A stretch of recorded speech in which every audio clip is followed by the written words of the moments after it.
Lahore high court और Sindh high court दोनों अदालतों से फैसले जारी हो गए हैं, महफूज फैसले सुना दिए गए हैं। और मामला बड़ा अहम था। चीफ जस्टिस काजी फाइज ईसा साहब को जो है वो एक इख्तियार देने के लिए कि वो अपनी मन मर्जी के केसेस लगाएं और अपनी एक्सटेंशन के लिए नून लीग को, पीपल्स पार्टी को वोट पूरे करके दें। इसके लिए प्रैक्टिस एंड प्रोसीजर एक्ट में तरमीम का सदारती ऑर्डिनेंस जारी किया गया। और उससे पहले जुमेरात के दिन जो मीटिंग थी, हर जुमेरात को होती है मीटिंग थी, जिसमें मंसूर अली शाह साहब और मुनीर अख्तर साहब इंतजार करते रह गए। लेकिन काजी फाइज ईसा साहब जो हैं वो अचानक लापता हो गए या गायब हो गए, कुछ भी आप कहिए। और जब काजी साहब गायब हो गए और वो नहीं आए मीटिंग के लिए, तो जुमे वाले दिन शहबाज शरीफ की काबीना ने एक सदारती ऑर्डिनेंस की मंजूरी दी। उसके बाद आसिफ अली जरदारी ने 2-2.5 घंटे के अंदर अंदर उस ऑर्डिनेंस को जारी किया और उसके 1 घंटे के अंदर अंदर काजी फाइज साहब ने मुनीर अख्तर साहब को उस कमेटी से निकाल के और जस्टिस अमनुद्दीन खान साहब हैं उनको उस कमेटी में शामिल कर दिया और फिर मीटिंग बुला ली जुमे वाले दिन। फिर मंसूर अली शाह साहब उसमें शरीक नहीं होते, मामला सोमवार तक जाता है। सोमवार को इजलास बुलाते हैं, लेकिन मंसूर अली शाह साहब बाइकआउट कर देते हैं। एक लेटर लिख देते हैं जिसमें मंसूर अली शाह साहब ने बता दिया कि ये सदारती ऑर्डिनेंस गैर आईनी है, ये नहीं हो सकता था। मुनीर अख्तर साहब को जिस तरह से निकाला गया कमेटी से, ये दुरुस्त नहीं है। और याही अफरीदी साहब को इग्नोर करके मुनीर खान साहब को जो ऐड किया गया है, ये बदनीयती है। वो सारी चीज़ें लेटर में आपको बता चुका हूँ कि मंसूर अली शाह साहब का क्या लेटर था, क्या कुछ उन्होंने उसमें लिखा था। तो उसके बाद सोमवार को ही जो है ये चैलेंज हो गए। ये सदारती ऑर्डिनेंस जो शहबाज शरीफ की काबीना ने, काजी फाइज ईसा ने और जरदारी साहब का एक जो है वो एक तीनों का मुश्तरका एक प्लान जो है वो जो लग रहा है, जिस पे इल्ज़ाम है कि ये इन तीनों का फिक्स मैच था और तीनों मिले हुए थे, तीनों के आपस में राब्ते थे पसे पर्दा, डायरेक्ट इनडायरेक्ट, पता नहीं किन लोगों के ज़रिए, या एक ही बंदा था जो इन तीनों से कोऑर्डिनेट कर रहा था और ये सारे काम करवा रहा था। तो ये चैलेंज हो गया सिंध हाई कोर्ट में भी और लाहौर हाई कोर्ट में भी। लाहौर हाई कोर्ट में जस्टिस फैसल जमान साहब के पास ये मामला लगता है। फैसल जमान साहब जो है वो क्या करते हैं कि फैसल जमान साहब सख्त रिमार्क्स देते हैं जो रजिस्ट्रार ऑफिस के एतराज़ थे, और वो एतराज़ात कहते हैं दूर किए जाते हैं और इसको दोबारा समाअत के लिए मुकर्रर किया जाए। आलिया नीलम साहबा क्या करती हैं कि ये दरख्वास्त वहाँ से ट्रांसफ़र करके और अपने सामने मंगल के दिन के लिए लगा लेती हैं। मंगल के दिन आलिया नीलम साहबा छुट्टी कर लेती हैं, कॉज लिस्ट मनसूख हो जाती है। बुध को ये होता है, यानी आज आलिया नीलम साहबा ये सुनती हैं, फैसला महफूज करती हैं।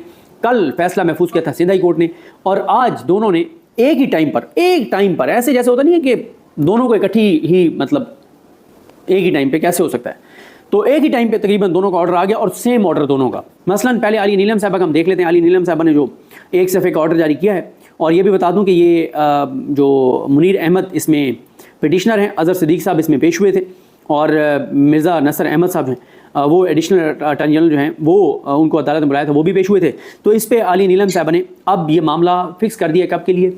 2 अक्टूबर के लिए, 2 अक्टूबर के लिए, ताकि 30 सितंबर को जो काजी साहब ने बेंच बनाया हुआ है जो 63 ए वाला, जिसमें यह है कि फ्लोर क्रॉसिंग की इजाज़त दी जाएगी और उमर बंदियाल साहब, मुजाजुल हसन साहब और मुनीर अख्तर साहब का फैसला कलअदम किया जाएगा, और सियासी जिस्म फरोशी और ज़मीर फरोशी और मुख्तलिफ तरह से किसी की फैमिली में से किसी को उठा के और उससे वोट काजी साहब की एक्सटेंशन डलवाने का जो रास्ता है वो खोल दिया जाएगा। तो उसके बाद आलिया नीलम साहबा ने 2 तारीख के लिए अब ये केस लगाया है, और इसमें उन्होंने अटॉर्नी जनरल को बुला लिया है और इनको भी कहा है, दरख्वास्त गुजार को, कि वो एडवोकेट जनरल को भी बुलाए और अटॉर्नी जनरल को भी, और कहा है कि मज़ीद आप इस पे, इसकी मेंटेनेबिलिटी पे, काबिल समात होने पे जो है वो आप अदालत को मुतमईन करें।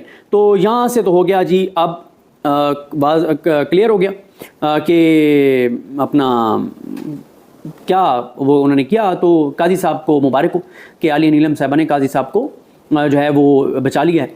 अगर ये ऑर्डिनेंस जो है वो काजी साहब के ही गुज़िश्ता एक जो फैसला है सदारती ऑर्डिनेंस के वाला है, उसके मुताबिक आलिया नीलम साहबा करती तो ये ऑर्डिनेंस सस्पेंड हो जाता। जैसे ही ऑर्डिनेंस सस्पेंड होता तो साथ ही जो पुरानी कमेटी है वो बहाल हो जाती, और मंसूर अली शाह साहब और मुनीर अख्तर साहब दोनों जो हैं वो इजलास बुलाते और उसके बाद 3-5 कर देते इस तमाम गैर आईनी इक़दाम का। तो उसके बाद आ जाए जनाब सिंध हाई कोर्ट के जस्टिस यूसुफ अली सईद साहब और जस्टिस अरबाब अली साहब, इन्होंने समाअत की। इन्होंने भी जनाब आज फैसला जारी कर दिया है, और इन्होंने भी जनाब वो पटिशनर को कहा है कि मज़ीद हमें इसकी मेंटेनेबिलिटी के ऊपर मुतमईन करो, क्योंकि प्रैक्टिस एंड प्रोसीजर का मामला है, और इसलिए इन्होंने भी जनाब एडजन कर दिया है। और इन्होंने कब के लिए किया है?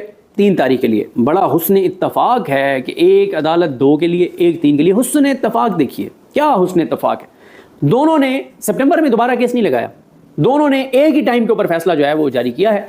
तो हुस्न इत्तफ़ाक़ हो सकता है, ज़ाहिर है, और क्या इसको कह सकते हैं। तो हुस्न इत्तफ़ाक़ है। बहरहाल जी, दोनों अदालतों ने फैसला सुना दिया, दोनों ने काबिल समाअत होने पे अभी मज़ीद दलाइल जो है वो तलब कर ली हैं, और दोनों ने जनाब बुला लिया है अटॉर्नी जनरल साहब को। और ये आपको बता दूं कि जो सिंध हाई कोर्ट में दरख्वास्त थी, इसमें इब्राहिम सैफुद्दीन साहब जो हैं वो थे वकील, और ताहिर महमूद साहब थे।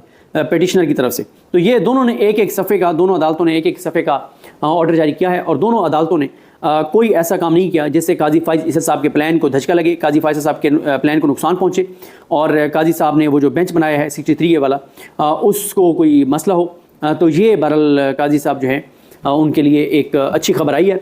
इससे पहले कल काजी साहब के लिए अच्छी खबर आई थी कि आलिया नीलम साहबा ने इसकंदर उस्ताद राजा के साथ एक पेज पर आ गई हैं और दोनों ने एक पेज पर आके और रिटायर्ड जज लगाने का इत्तफाक किया है कि 4 रिटायर्ड जज लगाए जाएँ और आज़ाद जजेस जो थे, जो जस्टिस मलिक शहजाद के नाम थे 6, उनमें से 4 जो हैं उनके नाम ड्रॉप कर दिए हैं आलिया नीलम साहबा ने और 2 जो हैं उनको ऐसे डिवीजन दिए हैं, ऐसे एरियाज़ दिए हैं जहाँ से ऑलरेडी PTI जो है वो सारी सीटें जीती हुई है, तो उनको वहाँ से कोई ख़तरा नून लीग को नहीं होगा। तो ये है जनाब मामला। और तीसरे मामले पे बात कर लेते हैं। सुप्रीम कोर्ट के रजिस्ट्रार को काजी फाइज साहब ने जो एक ख़त लिखा था और जवाब मांगा था कि जो मंसूर अली शाह साहब समेत 8 जजेज़ ने जो एक वजाहती फैसला जारी किया था 14 सितंबर का, उस पर काजी साहब ने पहले डिप्टी रजिस्ट्रार से एक नोट पुट करवाया, फिर रजिस्ट्रार साहबा को एक ख़त लिखा, उस पर रजिस्ट्रार साहबा ने जो जवाब दिया है काजी फाइज साहब को, उस पर अब ख़बर सामने आई है कि उसमें रजिस्ट्रार साहबा ने चीफ जस्टिस को रिपोर्ट जो भिजवाई है उसमें उन्होंने कहा है कि जो वजाहती फैसला जारी किया गया उसकी कोई कॉज लिस्ट जारी नहीं हुई थी और प्री कैन को नोटिस भी नहीं भेजे गए थे और किसी चैम्बर में जजेस नहीं बैठे। जहाँ तक ये बहुत बड़ा एक इल्ज़ाम है 8 जजेस के ऊपर एक रजिस्ट्रार की जानिब से कि वो जजेस जो हैं वो किसी चैम्बर में नहीं बैठे और फैसला अपलोड करने से पहले फ़ाइल जो है वो ऑफिस को नहीं भेजी गई और ये सारी चीज़ें हैं। अब इस पर मैं राय साकिब करल साहब के साथ वीडियो में इसके पहलुओं पे बहुत सारों पे बात कर चुका हूँ कि काजी साहब का जो प्लान था वो प्लान उनका कामयाब नहीं होगा क्योंकि काजी साहब इसमें जो चाह रहे थे कि इस नोट की बुनियाद पे वो जो वजाहती फ़ैसला था इनका इन जजेस का उसको एक तरह से गैर मौसर कर देंगे। जब उसको गैर मौसर करेंगे तो उससे ये होगा कि जो जजेस हैं वो उनका जो वजाहती फ़ैसला है वो गैर मौसर होने के बाद 41 जो PTI के MNA हैं उनको वो आज़ाद दोबारा डिक्लेयर हो जाएंगे और हुकूमत उनको फ्लोर क्रॉसिंग करवा लेगी। फ्लोर क्रॉसिंग फिर तो जरूरत ही नहीं थी, वो तो वैसे ही आज़ाद उनको हुकूमत कह रही थी। लेकिन अब क्योंकि तफसीली फ़ैसला आ चुका है तो इस मेरा नहीं ख्याल कि इस नोट की अब कोई जो है वो इम्पोर्टेंस है।